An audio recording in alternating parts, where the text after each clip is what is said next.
खरं तर फार मोठं नुकसान झालेलं आहे। जे काही प्रवासी आहेत त्यांना सुखरूप राहू दे अशी परमेश्वराला विनंती आहेच आणि त्या दृष्टीने बचाव कार्य केंद्र सरकारकडे राज्य सरकारकडे सुरू आहे।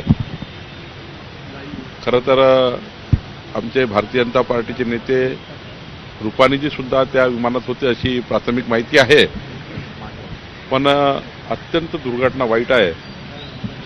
प्रचंड मोठा शोक हा संपूर्ण देशामध्ये आहे आणि अशा दुर्घटना कशामुळे झाली हे जरा पुढचा तपासाचा भाग आहे। पण मला वाटतं की फारच वाईट दिवस आहे आणि फारच दुःखाचा दिवस आहे। हम ईश्वर से अल्लाह से प्रार्थना करते हैं कि इसमें लोग जो भी हैं वो बचे हो, जल्दी अच्छे हो।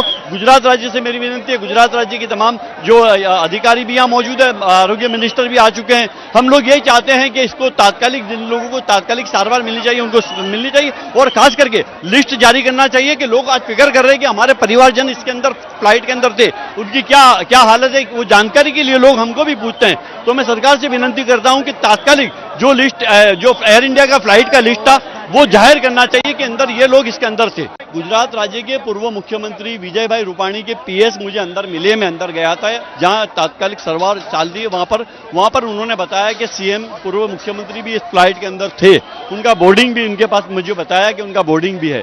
तो मैं समझता हूं कि हम लोग ईश्वर से प्रार्थना करते हैं कि जो कुछ भी इसमें जो बच गए वो जो जल्दी अच्छे हो जाएं। अल्लाह से, ईश्वर से प्रार्थना करते हैं। ये दुखद घटना है हमारे सबके लिए। अहमदाबाद के अंदर ये हादसा मैं समझता हूं दूसरा ऐसा बड़ा हादसा है ये फ्लाइट का, कि एयर इंडिया की दूसरी जो ये फ्लाइट गिरी, इसका पहले भी एक हादसा हुआ था, उसके अंदर भी कई लोग गुजर गए थे।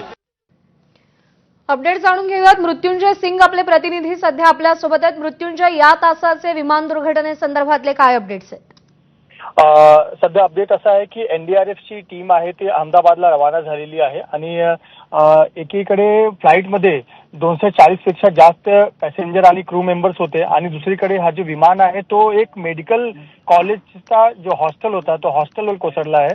तर हॉस्टेलमध्येही काही विद्यार्थी होते, त्यांनाही दुखापत झाली आहे अशी प्राथमिक माहिती मिळत आहे। सध्या आपल्याकडे नंबर नाहीये किती विद्यार्थी होते, पण एक हॉस्टेल, मेडिकल कॉलेजचा हॉस्टेल आहे त्यावर हा जो एअर इंडियाची फ्लाईट आहे ती कोसळली आहे।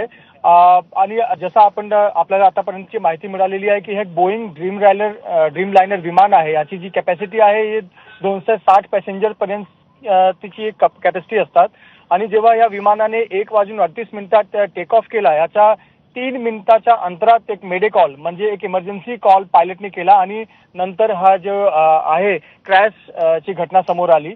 आणि आता सर्वात महत्त्वाचं आहे की इन्व्हेस्टिगेशनसाठी बँगलोरमधनं एक जी एअर इन्व्हेस्टिगेशन टीम आहे ती रवाना झालेली आहे। बँगलोरची एक टीम आहे या क्षेत्रात तज्ञ आहे इन्व्हेस्टिगेशन करण्यासाठी आणि ते निघालेले आहेत अहमदाबादमध्ये जाऊन ते ब्लॅक बॉक्स शोधून, ब्लॅक बॉक्समध्ये जे पूर्णपणे कशा प्रकारे ही घटना घडली, काय काय पायलटने पाऊल उचलले, काय काय मेसेज दिले, काय काय बोलण्यात झालं, हे सगळं रेकॉर्ड असतात। तर एकदा ब्लॅक बॉक्स सापडला की आपल्याला स्पष्ट होईल की या कशामुळे हे जे प्लेन आहे ते क्रॅश झालं आहे। सध्या त्यासाठी बँगलोरमधनं एअर इन्व्हेस्टिगेशनची टीम अहमदाबादसाठी रवाना झालेली आहे। दुसरीकडे आपण पाहतो की एनडीआरएफची टीम सध्या अहमदाबादसाठी रवाना झालेली आहे।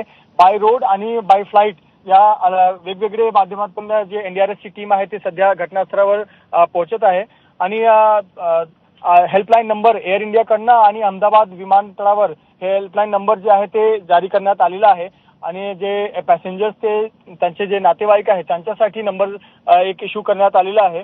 तर याकडनं सध्या प्रशासन तिकडे उपस्थित आहे, ते लोकांच्या मदतीसाठी उपस्थित आहे। पण सध्या अजून नंबर समोर आलेला नाहीये की किती लोकांची या घटनामध्ये दुर्दैवी मृत्यू झालेली आहे आणि किती अजून इंजर्ड आहे।